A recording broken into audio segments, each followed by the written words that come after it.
Eric Wong here from ericwongmma.com. And before we get into the Q&A session that we've got scheduled here today, I just wanted to put a feeler out to see if you've got any questions about shoulder flexibility or shoulder injuries. So I put out a survey to my email list a couple days back asking for feedback, and I'm asking you for the same thing. So if you've got any questions about shoulder injuries, shoulder flexibility, anything to do with the shoulder, make sure you visit the link at ericwongmma.com/shoulder and fill out that survey. And then I'm doing this because one of the most popular requests that I've had in terms of programs is for a follow-up to my hip flexibility solution.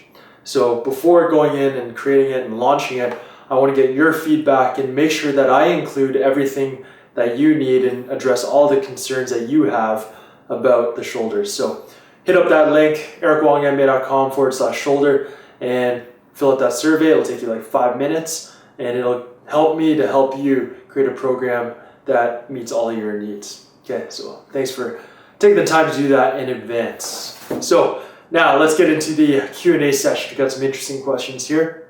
First one is, I have a heavy bag at home and would love to do 30 minutes in the morning before I go to work. Do you know of any help I could get with technique training? This is from Ryan Hassell out in the UK. So definitely, I've been talking about a program called the Heavy Bag Blueprint a little bit. You might have seen some of my emails. And that is a program that includes technique training, workouts, drills, tips, and all that good stuff. So there's basic combos, and it's based mostly on Muay Thai. So it's put out by my buddy Jon Fisher, who is the Muay Thai guy. And it's got basic combos, advanced combos, and then drills and workouts. So you can check that out at ericwongmma.com/HBB and grab that program. That's going to give you some great ideas to follow along with to work your heavy bag. Okay, so hopefully that helps, Ryan. Now, here's a question from my man Mike Ross from Ontario. And he's asking me about the cage cardio workouts. He's asking, do you have to stick to one specific aerobic plus alactic circuit for a few weeks and work through the progression to get the full effect? Or can you get equal results by changing the exercises in the A+A circuit every workout?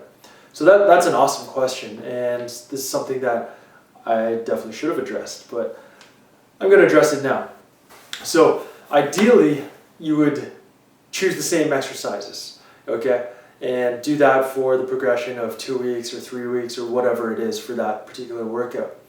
However, if you do the same structure and choose the same exercises or different exercises but the same movement pattern, you're going to get benefits as good or maybe even better, probably just similar benefits as if you kept the same exercise. But the key is choosing different exercises within the same movement pattern. So instead of doing a Spider-Man push-up, for example, you could do the kick push-up. And instead of doing the normal squat jump, you could change it up for a 180 squat jump. So pick the same movement pattern, but change the exercises and follow that same workout structure, the A+A workout structure, and you're going to get great results. What I don't recommend is just randomly changing it up all the time, going from A+L to A+A to energy, back and forth. That's going to mess your body up because your body doesn't know what to adapt to. I mean, it'll work for certain things. For example, fat loss. It'll work for fat loss because then you never become efficient. And to lose fat, you want to be as inefficient as possible because then your body is just burning up energy. So it's kind of funny, the other day I saw, not the other day, but like in the summer, I saw this pretty husky guy, I would say he's probably obese, riding a road bike along Jane Street. This is near where I live in Toronto. And I was just thinking to myself, man, if this guy's main goal is to lose fat, he should be riding a mountain bike with like winter studded tires, like super baggy clothes to catch the wind, just so he makes his bike ride as difficult as possible so that he burns more calories. So he becomes more efficient, and that's going to help you to lose, more inefficient, that's going to help you to lose fat. So that's just something to think about with respect to fat loss training as opposed to performance training. When it comes to performance training, you want to stick to something and then progress it to force your body to adapt to that, and then you move on. Okay, so that definitely answers your question, Mike. Put that to work and you're going to get some great results there. Okay, so the next question, this is an interesting one I got. It's more of a statement than a question. This is from Mary Russo in Goose Creek, South Carolina, in the U.S. She says, I need to strengthen both tendons and ligaments to help prevent dislodging my bones from the sockets, in quotes, as I overpower, in quotes, according to the chiropractor. And that was it. That was to say there's no question there. So I just wanted to address this because, first of all, tendons always get strengthened along with muscles. So whenever you're doing exercise, you're strengthening both muscles and tendons at the same time. It's one unit, and it's known as the musculo-tendinous unit. Okay, you can't have one without the other. You can't have a muscle without a tendon, or vice versa. Okay, so you don't have to think about that. You don't have to worry about that. Now, this other statement, you need to strengthen ligaments to prevent dislodging. Well, in most cases, like 98, 99% cases, you're not going to go about strengthening your ligaments. Okay, the ligaments are there, and they're going to do their job if they're not injured. Okay, you're not going to tighten up your ligaments by anything that you do. You're not going to strengthen your ligaments that much. Okay, you can specifically target it if you really need to, and it's very, very highly specific what you have to do, and it has to be very controlled. But for most people, not recommended, okay? Because ligaments are there in your body designed to prevent any kind of excessive movement, like you're saying, but they're pretty much passive structures for the most part. Like you're not gonna go about and like, okay, I'm gonna do a ligament exercise today. That's not what you wanna do, because most cases you're gonna end up injuring or stretching or damaging that tissue as opposed to doing what you want, which is strengthening and tightening it. Now, the key here is if you overpower and you want to prevent dislodging your bones, the key is the stabilizer muscles, training those guys. So every joint has stabilizer muscles around it, especially the shoulder and the hips. So those two joints can really benefit from stability training. So for the hips, any kind of single leg movements, that's going to help to work those stabilizers. Okay. For the shoulders, definitely single arm movements, but more closed chain single arm movement, stability movements. So for example, you're in the push-up position, you put one arm on a medicine ball and then try and balance on that one arm.